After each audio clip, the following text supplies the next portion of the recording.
President Trump teasing more attacks on Iran, a conversation with North Carolina's state auditor, concerns over Social Security insolvency, trade deficits, and gun lawsuits. Welcome to the States, powered by the Center Square. It's Wednesday, July 8th, 2026. I'm your host, Greg Bishop.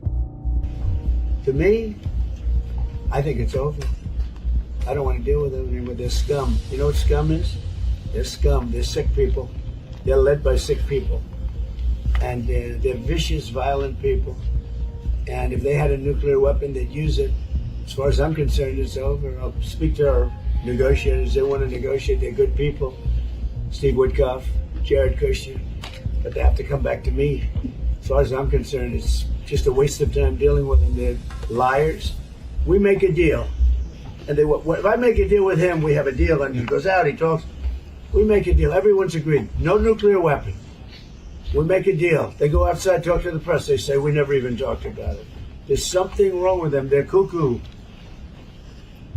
As far as I'm concerned, it's over.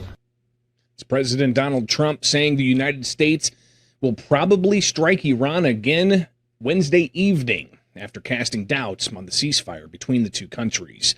The president went on to say that there may be a big attack tonight, and it'll knock out a lot of stuff, he said, during a summit with NATO in Turkey. He said that we don't knock out nothing, we knock out a lot. Now, U.S. oil prices sharply increasing following Trump's expressed doubt on the ceasefire. U.S. crude oil jumped more than 6.5% to $75 a barrel Wednesday. The AAA national average for regular fuel is $3.79. That's up from yesterday, but about 5 cents below last week. Now, while it's down from $4.16 a gallon last month, it's still higher than it was a year ago. Now, Trump's threats follow U.S. attacks on Tuesday evening against Iran after 3 commercial ships were destroyed in the Strait of Hormuz. The U.S. Central Command said the military struck more than 80 targets in Iran Tuesday, including air defense systems, coastal radar sites, and more than 60 small boats in or near the Strait of Hormuz. The Center Square's Andrew Rice reports Trump also cast doubts on the Memorandum of Understanding between the United States and Iran after trading those strikes. He floated instituting a new blockade on the Strait of Hormuz strictly on Iranian ships. Now, the president also briefly touched on China and their role in this conflict. I think China treated us right. I was with President Xi, and I said, I hope you're not going to go into the war, because we don't want that. You know, he gets 50% of his oil from the Strait of Hormuz, and he gets more than 50%. And he never went into the war. He didn't supply him equipment. You know, he was great. I'm a big fan of President Xi. Now, a delegation of U.S. negotiators set to meet with Iranian forces July 11th, so just in a few days, to discuss the future of the ceasefire deal between the two countries. The president said he would allow the delegation, including Vice President J.D. Vance, to continue talks. Meanwhile, the Trump administration is requesting $87.6 billion from taxpayers. He's asking Congress to cover the cost of the conflict, including more than $70 billion in taxpayer funds for military expenses, according to White House appropriations requests. Not many Republicans have held the office of North Carolina state auditor since 1876. Lee Merritt Jr. was one of them, but that was 20 years ago. Since Dave Boliek was elected, numerous legislative moves have provided oversight and different types of deep dives into government operations and taxpayer spending, including one that's related to the Federal Department of Government Efficiency called DAVE. Well, joining us now to talk about the significance of his tenure as the state auditor in North Carolina is State Auditor Dave Boliek. Mr. Auditor, thanks for taking time here with the states. Let's get right into it. Why is your election as the Republican important for balancing government?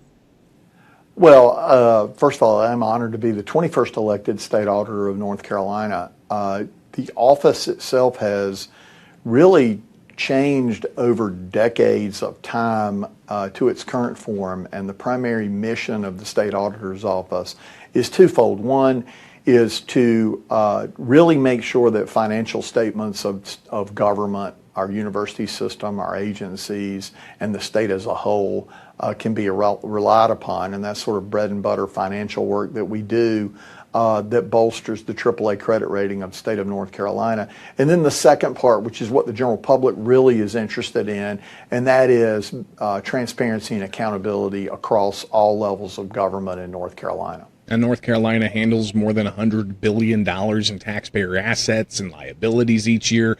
Pretty big task to track each and every one of those dollars. Why is it crucial to get that right?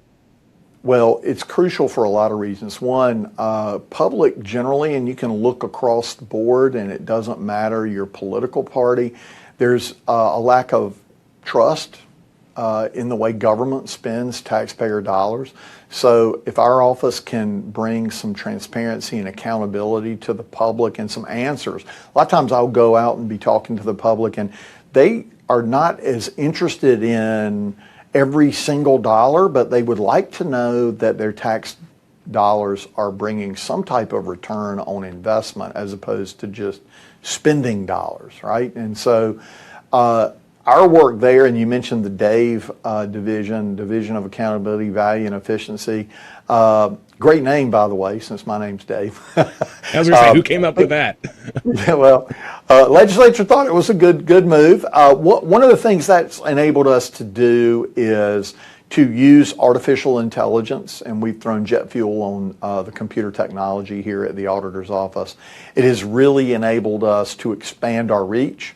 We now have, as of actually 2 days ago, we have now 229 full-time positions here at the auditor's office. So it's just a relatively small office, but the technology is incredible. It's allowing us to leverage our team members and use large data sets to discover issues across the state.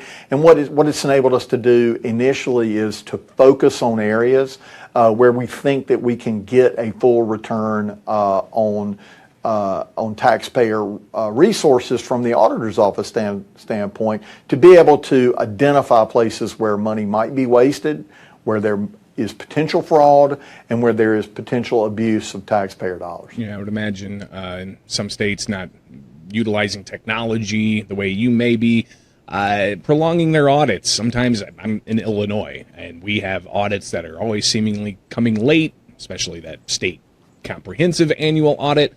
But lean into that a bit more. The use of the technology, is this something that you brought to the office when you came in? Is it just developing more and more as the technology advances?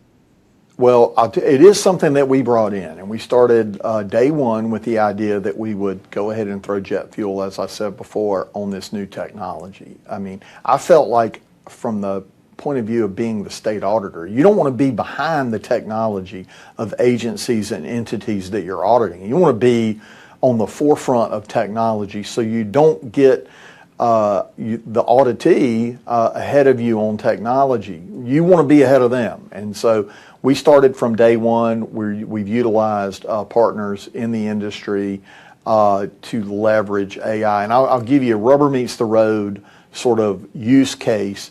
I will concede that AI by itself, we don't have the confidence and the reliability to say, okay, computer, spit out this result, and then we just take the result as the computer produces it. We do put what I call shoe leather behind these reports with human verification of findings.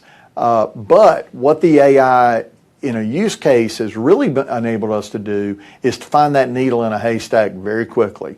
And because we can do that, we can focus the team in places where the juice is worth the squeeze. So where that's been productive has been at the local municipality level here in North Carolina. It's been looking at the town Visa cards and being able to identify where there has been misappropriation of taxpayer dollars in the use of a town credit card. And we've had a lot of results that we've produced here in North Carolina that relate to that entity. So that is a real, Greg, a real rubber meets the road example of where we've been able to capitalize on usage of AI so far. Yeah, and it's not just the state government that these types of tools could be used for. As you said, it could go down and drill into other local taxing bodies to ensure that those tax dollars are getting used appropriately. So you talked about that audit with the local kind of petty cash credit card systems and trying to find improper spending there. But what are some of the other big audits that you've done in your tenure so far that just really stick in your head? Well, one of them we released actually a couple weeks ago, and that is our audit on what is known as the Mid-Currituck Bridge, and it's a bridge that actually doesn't exist. I mean, this is a project that's been contemplated for the last 30 years, and that relates to a proposed bridge on the Outer Banks of North Carolina near the Virginia line. And it is a project in which taxpayers have contributed $61 million, but yet there's not been a single piece of dirt turned in terms of producing that project. So it's not like the famed bridge in Alaska that goes to nowhere. It's actually a bridge that doesn't exist.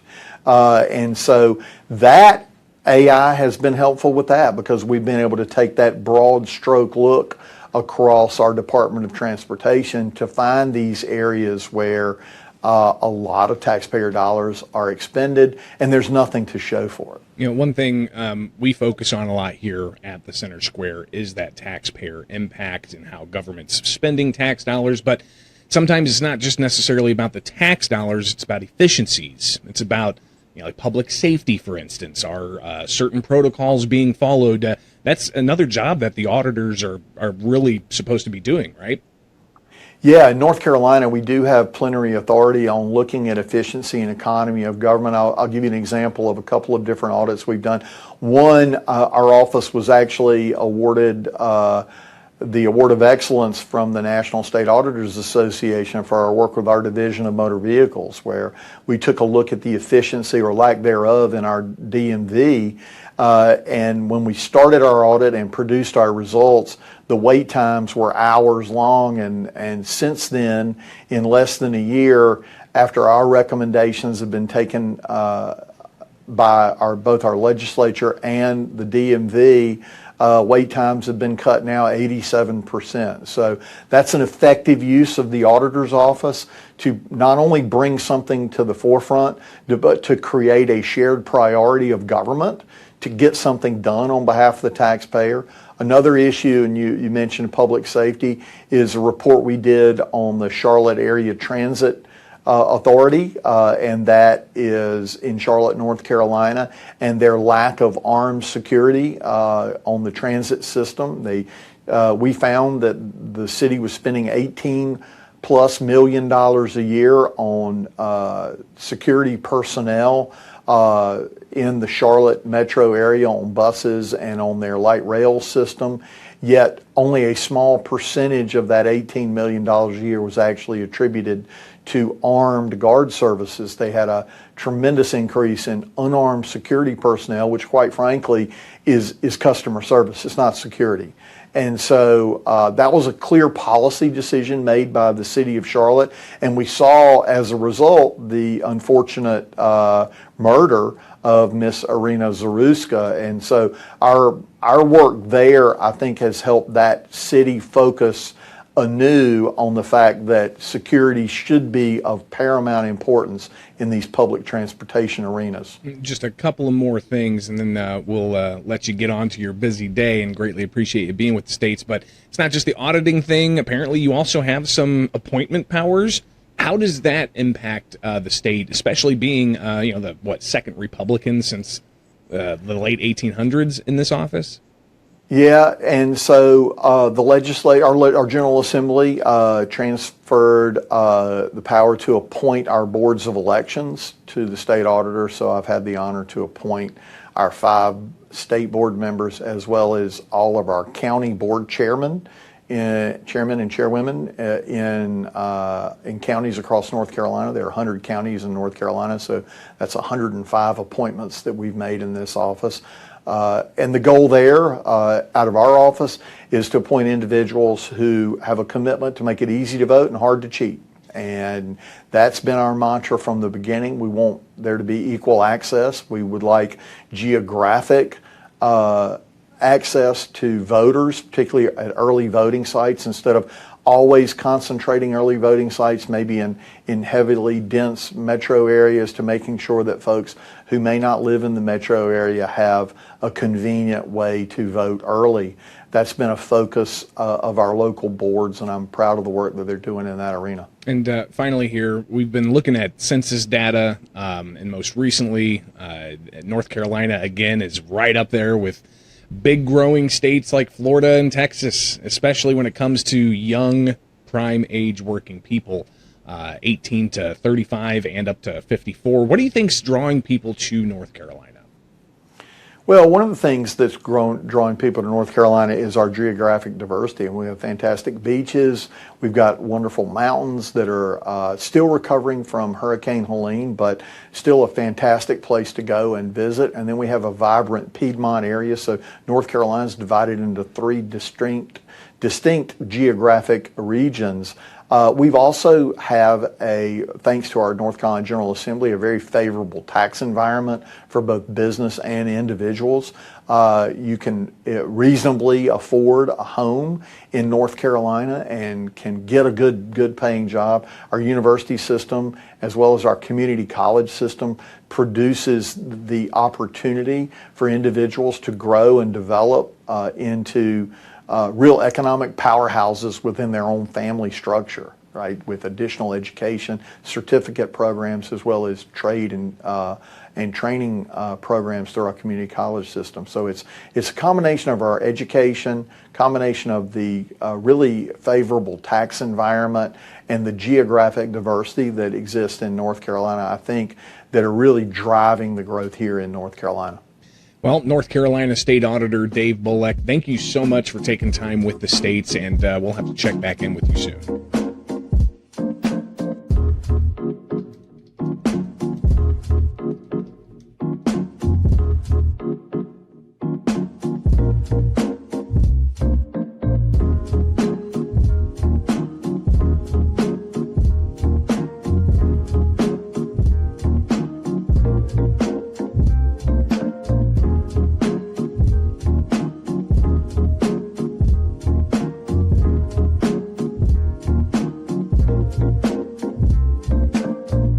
Alabama, ranking number 1 in the nation from a new report about veteran protection, with Louisiana, Arkansas, and other southern states securing high marks.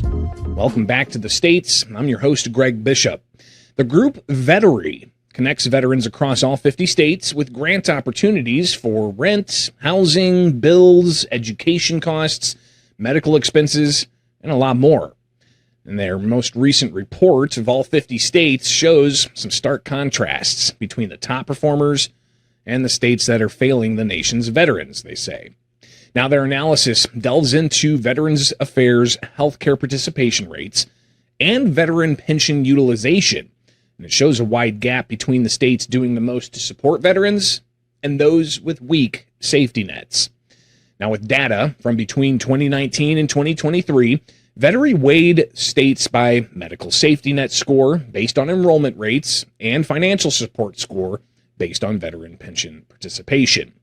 Now, the top 10 performers, when you combine those two metrics together, were Alabama, Louisiana, Arkansas, Oregon, West Virginia, Mississippi, Ohio, Montana, Kentucky, and South Dakota.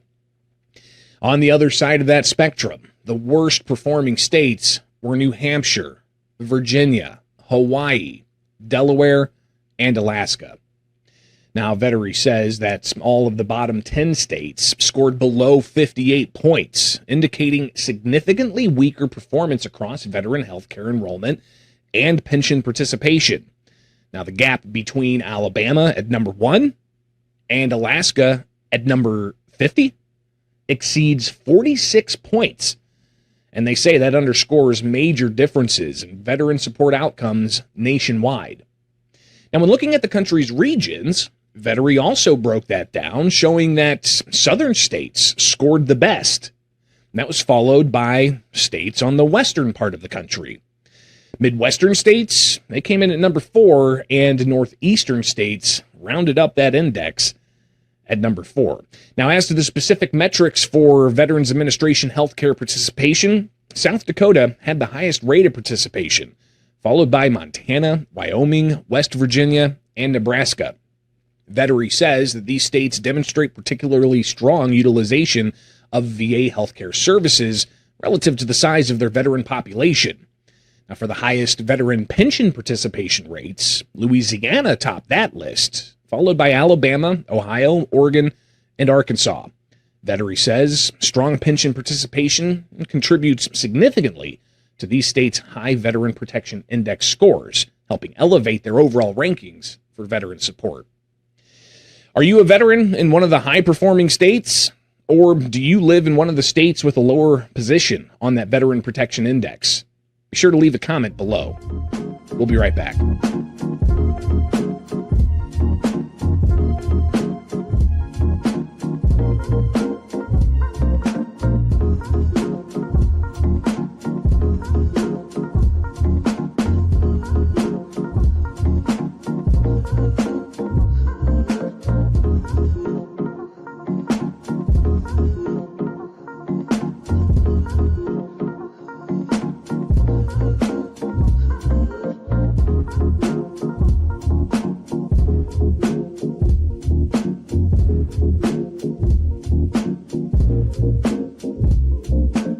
The OASI Trust Fund is projected to reach insolvency in 2032.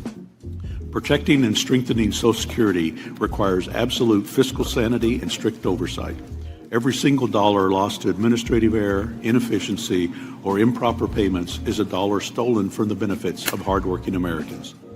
In fiscal year 2024 alone, SSA improperly made billions in overpayments and underpayments.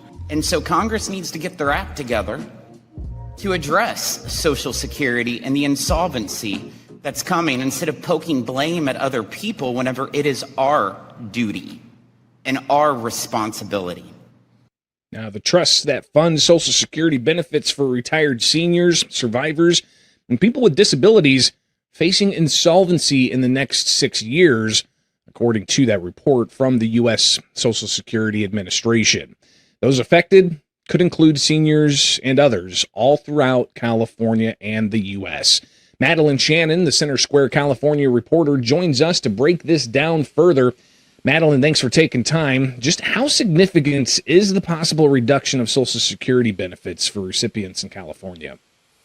Hey, Greg. So there is going to be a 22% reduction in benefits payments for Social Security beneficiaries starting in 2032. So retirees who collect Social Security, survivors, and those who are on disability benefits will all see a 22% reduction in their benefits starting that year.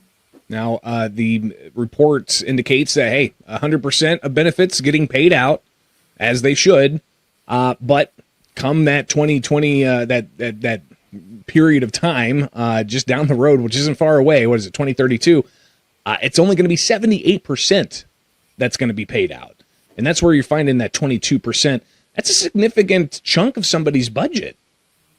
It really is. And one of the supervisors of the Amador County Board of Supervisors, it's a rural county north of Sacramento, told me that there are a lot of seniors who live in Amador County. So Social Security benefits are a pretty big source of income for a lot of folks. And 22% is a pretty big chunk of their income. So all of those folks are going to have less money in their pocket, and that's going to have some real repercussions for them. Now, Social Security doesn't just help those who are retired after a certain age supplement their retirement plans, for instance. It also helps out people with disabilities who may not be retirement age. What are some of the things that people rely on Social Security to help pay for? Well, they use Social Security to help pay for groceries, for food, for gas, for health insurance, for out-of-pocket medical expenses. And those are things that some of these people are going to have to cut back on if this 22% reduction is implemented. Again, a 22% reduction possible in the years ahead if nothing's done about it. But you went a little bit further and looked at some analysis from Smart Assets about Social Security in regards to different areas of the state of California. California is one of the largest states in the country, obviously, so you can imagine there's going to be a lot of impact. But what did you find out from their analysis?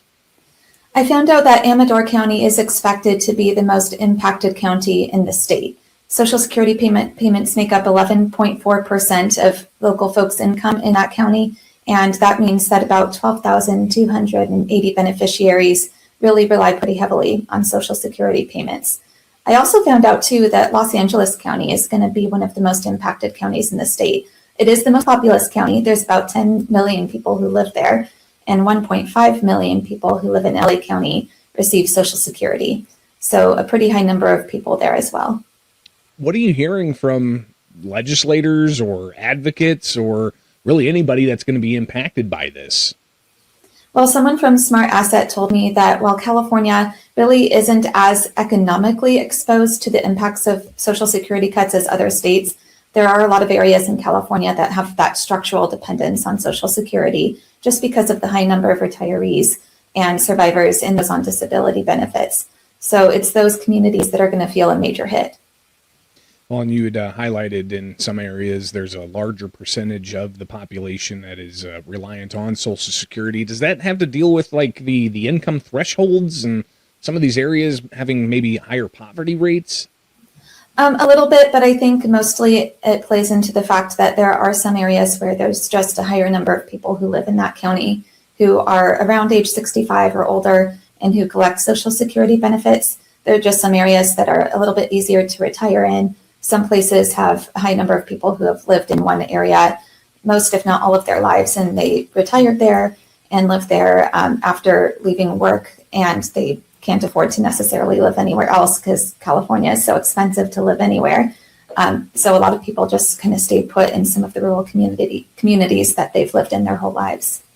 Now, as we heard at the top of the segment there, members of Congress were tackling this issue just a few weeks ago in Washington, D.C., talking about the possible insolvency and that reduction. Here's some of what Missouri U.S. Representative Jason Smith had to say about the issue. You know, Social Security is not immune to the disease of fraud that seems to have infected so many parts of government.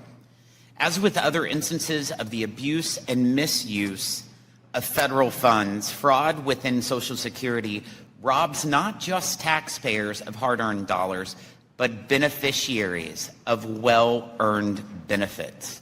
This committee advanced legislation through the House with unanimous support that would make it easier for victims of identity theft, including parents of children whose Social Security numbers have been compromised, to coordinate with the agency to resolve the matter. Madeline, fraud and attacking fraud, it's been a pretty hot issue for the past couple of years now, it seems. Have there been any discussions, at least in California, that you've heard about surrounding fraud concerning Social Security? Not necessarily. Legislators in California this year have really been more worried about using state funds, state taxpayer dollars, to backfill some of the federal reductions to Medi-Cal, our version of Medicaid, and CalFresh, which is food stamps or SNAP benefits. So those are some of the bigger conversations that I've heard surrounding the state's budget and state impacts from the federal budget cuts just from this past year. But fraud in Social Security benefits hasn't really been that much of a discussion so far this year. You know, it's interesting. You mentioned that legislators are talking about backfilling some of the funding that may be reduced from, say, like food stamps, SNAP, and the work requirements there could cause some people to be taken off the rolls if they don't follow those requirements. And California is looking to do that. I know other states like Illinois as well is looking to give lump payments to certain individuals like that. Does that seem to indicate the possibility that down the road, when we see some insolvency issues with Social Security, that states like California may have to step up and use some taxpayer resources to backfill that? I expect so. I think if we really do see this big reduction in Social Security benefits from the federal government, that the state is going to try to step in and see what they can do to use state taxpayer dollars to help some of these beneficiaries. And if they don't, then I imagine that counties and cities are going to bear some of the cost, and some organizations like food banks are going to try to step in and help seniors and survivors and those with disabilities. But I imagine that will be a topic of conversation in the state legislature in the next 6 years. No question about it. And we'll have you there watching. Madeline Shannon, the Center Square's California reporter, greatly appreciate your time on this very important story. We'll be right back.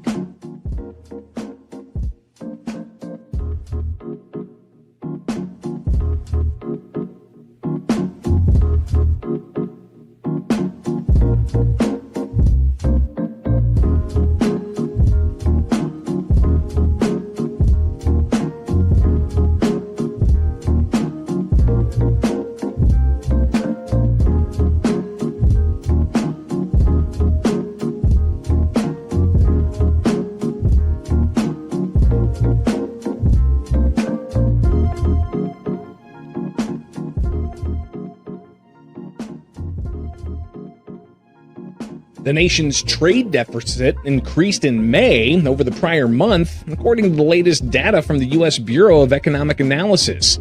This, as a coalition of 22 Democratic attorneys general continue to challenge the Trump administration's latest proposed tariffs, arguing that they would increase costs for American consumers. Welcome back to the States. I'm Greg Bishop.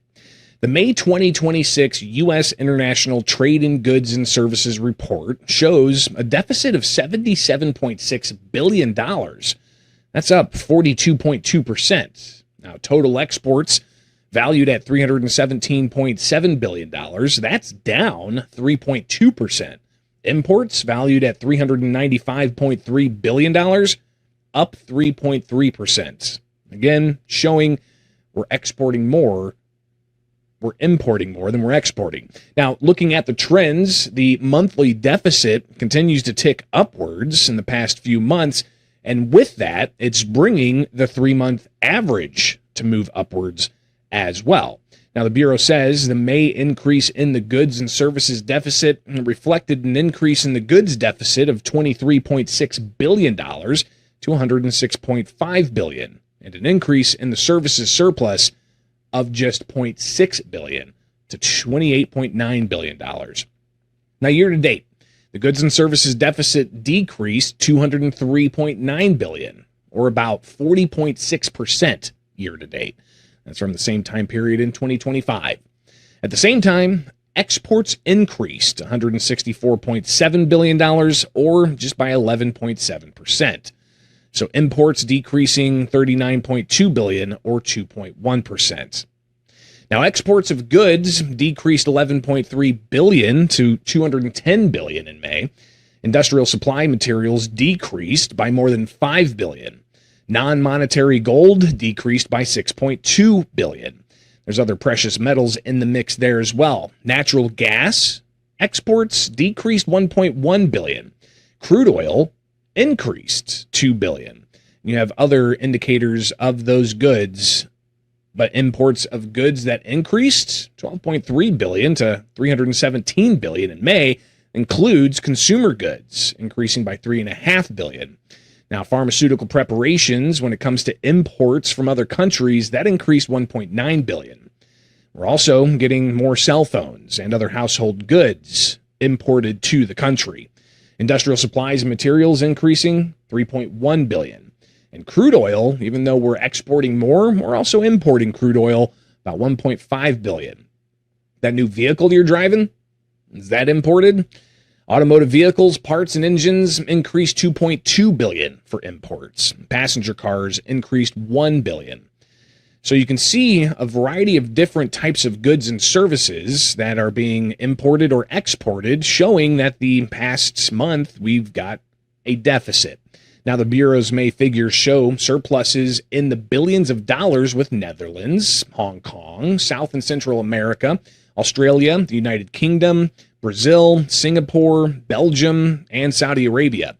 but deficits to specific countries in the billions of dollars was in Vietnam, Mexico, Taiwan, China, the European Union, Canada, Germany, Malaysia, South Korea, India, Ireland, Italy, Switzerland, Japan, France, and Israel. Now, in Congress, there's been a lot of attention on trade. Last November, U.S. Representative Stephanie Bice, she talked about some misconceptions around the import-exports ratio surrounding liquid natural gas exports. Some argue that LNG exports raise energy prices for Americans by reducing domestic supply. This claim is simply false. Increased export opportunities incentivize production and drive efficiency gains, which will help domestic prices continue to be affordable. Given the abundance of economic and environmental benefits from LNG exports, I believe it's critical that we help protect the industry from misguided political attacks, such as those made by the Biden administration last year. I urge my colleagues to join me in voting in favor of this legislation. Now, on the issue of other energy exports, the Texas House in April heard testimony about that issue. There is room to export more crude, but with a flat production outlook, it would have to be driven by SPR releases or draws from commercial crude stocks. This means that expected increases in the volume of Texas exports of primary energy in 2026 in response to higher prices are likely to be muted and weighted more towards crude oil than natural gas. There are other potential tailwinds to Texas in aggregate from this global price situation that I will mention, but the key, as has been mentioned repeatedly today, is that E&P spending to raise domestic drilling and production levels for crude oil and natural gas is the most important channel through which higher oil prices flow through to the broader energy industry and the state economy. Now, it's not just energy products that work into the overall trade equation. There are plenty of other goods, including technology services. Back in January, U.S. Representative Max Miller, he discussed the impact on digital services around trade. In 2023, U.S. exports of digitally deliverable services, including cloud computing, software, financial services, and other digitally deliverable business services, total roughly $650 billion, accounting for nearly two-thirds of all U.S. service exports. It's massive.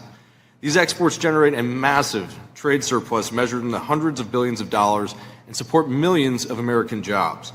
This leadership reflects decades of innovation and an open, connected global internet that allows U.S. firms, large and small, to scale globally. But today, that advantage is increasingly under pressure.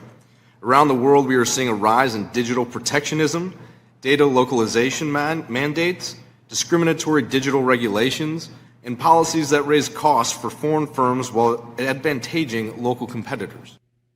There's a lot of different ins and outs when it comes to the global issues around digital products and regulations from different countries. Now, for agricultural products, the U.S. House last month heard testimony about the exports of meat products and the impact that has on domestic jobs.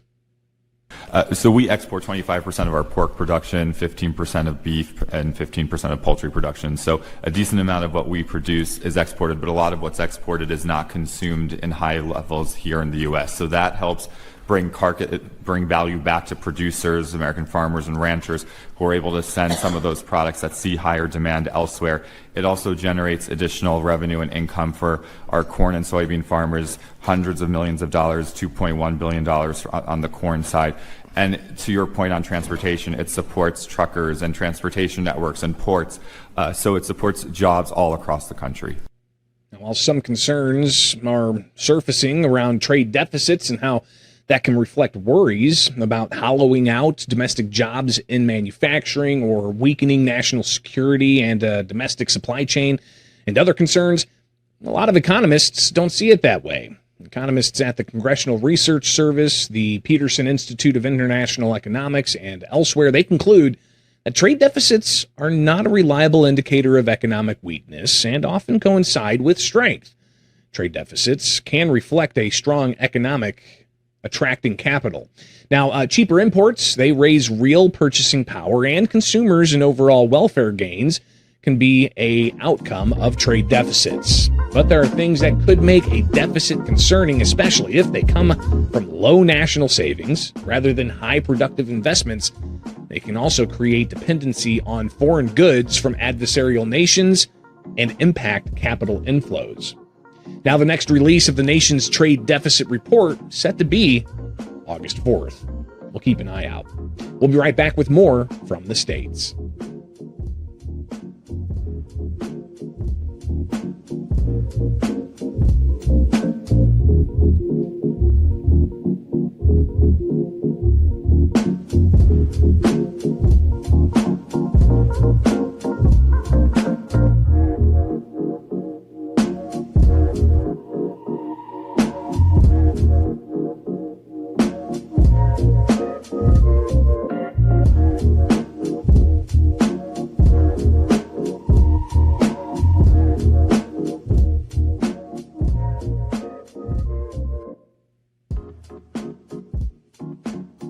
Welcome back to the States. It's now time for America's Talking, with headlines from across the country you can find in the description below or in your inbox with the Center Square newsletter, free at thecentersquare.com.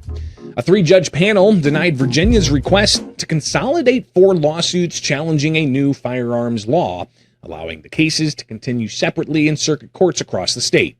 The Center Square reporter, Shirlene Guerrero, reports the panel found the cases raised different legal questions and multiple causes of action, writing that common questions of law or fact do not predominate the actions. The judges also noted that 3 of the 4 courts had already ruled on preliminary injunction requests, making it too late to properly prevent inconsistent rulings.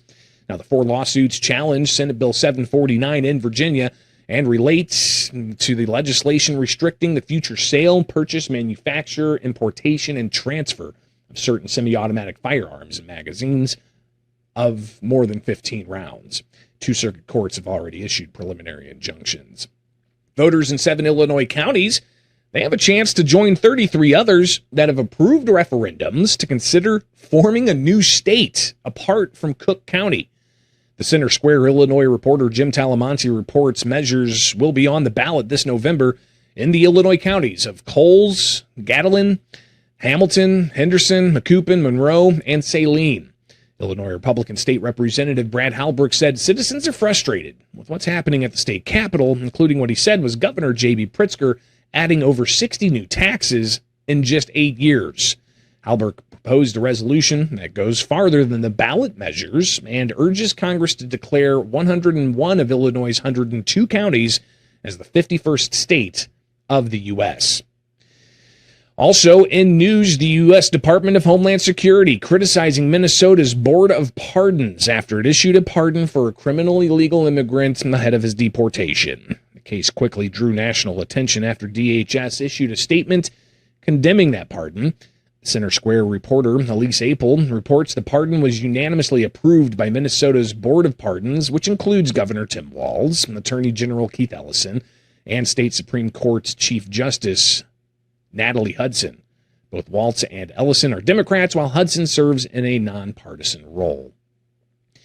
And in the final story for today, the New York City Council moving ahead with a plan to give the city's top elected officials 18.2% pay raises and tie automatic increases to the rate of inflation. The Center Square contributor Chris Wade reporting on that the proposal would boost rank and file council members' annual pay from $148,500 to $172,500, and it would raise the mayor's pay to $350,000 from the current $258,000 with benefits.